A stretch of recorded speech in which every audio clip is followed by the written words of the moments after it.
Oh, hey, good evening everyone. My name is Nasser Al-Falasi. We are now in the second step of analyzing a company, which is the forecast statement.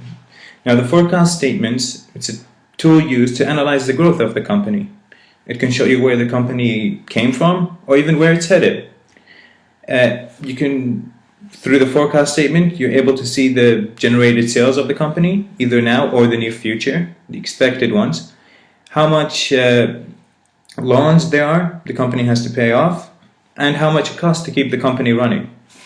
So why should we forecast, you might ask? Why should we forecast about a company if it's just important to know here and now? Well, it helps you make decisions of the company. If you're about to invest into a company, you'd want to know how they're headed at. Not just, oh, their share price is like really high, let's invest in it. But you want to know where they're going at in the future. Are they generating enough sales? Are they expecting more customers? What are their plans? You want to know.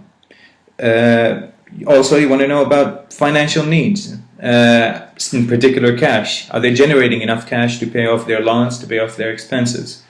As a bank, you're gonna be a part of those expenses. So you want to make sure if they're able to pay you back once you're giving them the loan.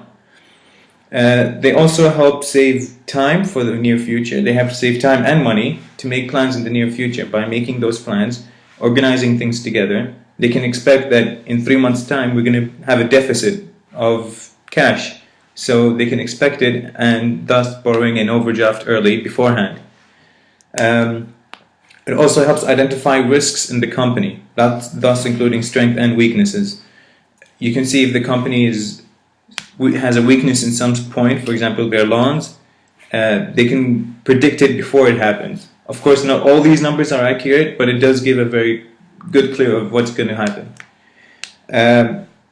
However, the forecast does not depend entirely on these numbers, and it's not something that will give you answers to what you need, but they will give you questions on what to ask.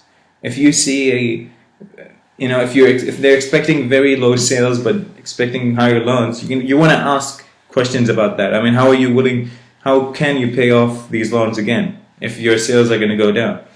So they give you questions to ask the customer.